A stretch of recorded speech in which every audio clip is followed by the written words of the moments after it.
Well, listen, there are three different types of ROMs: PROM, programmable read only memory; EPROM, erasable programmable read only memory; and EEPROM, electrically erasable programmable read only memory. Okay, आप इसको ऐसे देख सकते हैं। PROM, programmable read only memory; EPROM, erasable programmable read only memory; and EEPROM, electrically erasable programmable read only memory.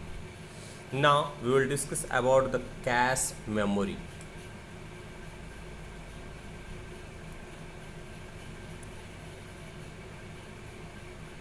Cache memory, cache memory भी इसको बोलते हैं, is a type of random access memory RAM. ये भी RAM की ही तरह, RAM का ही एक टाइप होता है। That a microprocessor can access more quickly than a regular RAM. जिसको एक माइक्रो प्रोसेसर होता है वो बहुत ही तेज़ी से एक्सेस कर लेता है एक रेगुलर रैम के कंपैरिजन में। As the microprocessor processes the data, जैसे कि माइक्रो प्रोसेसर को डेटा की प्रोसेसिंग के लिए ज़रूरत होती है, it first looks in the cache, ये सबसे पहले कैशे मेमोरी में देखता है। And if it finds the data there from a previous reading, और अगर उसमें वो डेटा को पहले से फाइंड करता है कि हाँ उसमें डेटा है, तो पहले उसको वो रिसीव करता है और उसकी प्रोसेसिंग करता है। It does not have to do the more time consuming reading of the data from the ROM. और इस तरह से जो कैशे मेमोरी होता है, जब उसको data without wasting of time उसको क्विकली मिलता रहता है तो उसकी प्रोसेसिंग फास्ट होती है। So cache memory is very important memory of the computer. Okay, now we will discuss about units of measurements of the computer memory. यानी कि जो कंप्यूटर की मेमोरी होती है उसकी मेज़रमेंट के लिए हम क्या यूज़ करते हैं, क्या यूनिट्स, क्या उसका पैरामीटर होता है, कैसे उसको मेजर किया जाता है। ऑल डिजिटल कंप्यूटर्स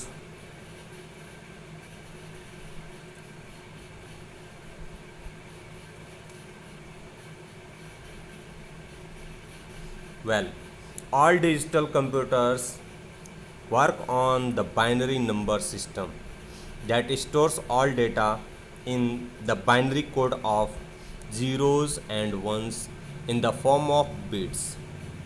जैसा कि हम जानते हैं कि जितने भी डिजिटल कंप्यूटर होते हैं वो बाइनरी नंबर सिस्टम के फॉर्मेट में डेटा को स्टोर करते हैं, और बाइनरी डिजिट्स क्या होते हैं, 0 and 1 होते हैं।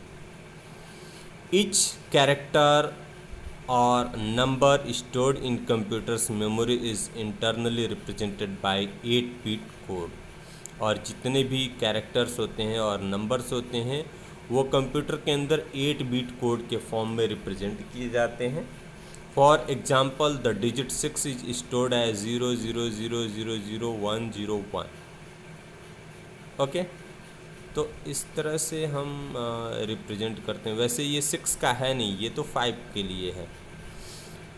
Set of 8 bits is called byte, और जो 8 बिट कोड का सेट होता है उसको हम 1 बाइट बोलते हैं। A character occupies 1 byte of memory space where as a number occupied 2 bytes of memory space. एक कैरेक्टर 1 बाइट का स्पेस लेता है, जबकि एक जो नंबर होता है वो 2 बाइट्स का मेमोरी स्पेस लेता है।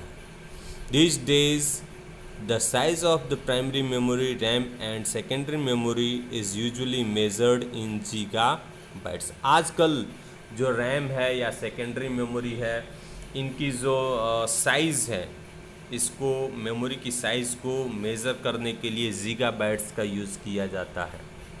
स्टार्टिंग में किलोबाइट्स और मेगाबाइट्स में ही ये सारी चीज़ें अवेलेबल थी, बट आजकल टेक्नोलॉजी इतनी एडवांस हो गई है, हमें इतनी फास्ट प्रोसेसिंग की ज़रूरत है, हमारा वर्क इतना फास्ट होना चाहिए, ये सारी हमारी रिक्वायरमेंट्स है, इसलिए मेमोरी की साइज़ बड़ी हो गई है।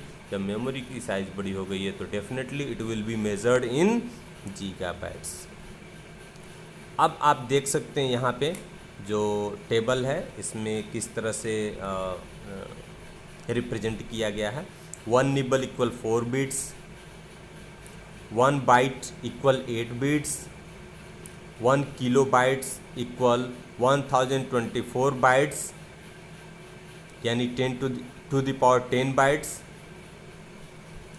1 megabyte equal 1024 kilobytes equal to the power 20 bytes. 1 GB equal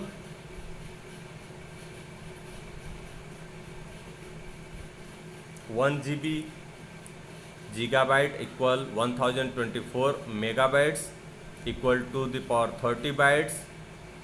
1 TB equal means जिसको टेराबाइट बोलते हैं 1024 gigabytes equal to the power 40 bytes. इसके अलावा भी बहुत सारी चीज़ें होती हैं। टेराबाइट्स के बाद टेराबाइट्स के बाद होती हैं पेटाबाइट, जेटाबाइट, इस तरह से येटोबाइट्स, इस तरह से बहुत सारी चीज़ें होती हैं जो मेजरमेंट के लिए यूज़ किए जाते हैं, but terabyte is enough for us. Well, now secondary memory. Secondary memory refers to storage device such as hard disk, USB, flash drives, CD, DVD, etc. that are used with the computer to store data permanently. जो secondary memory होती है उसको permanent memory भी बोलते हैं, ठीक है।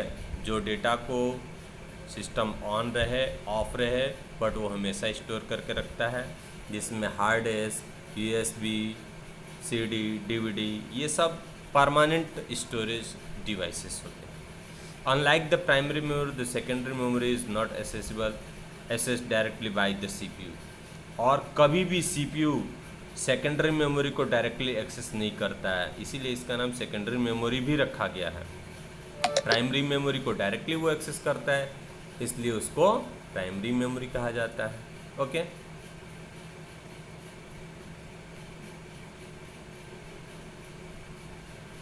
instead data accessed from the secondary memory is first loaded into the RAM and is then sent to the CPU for processing।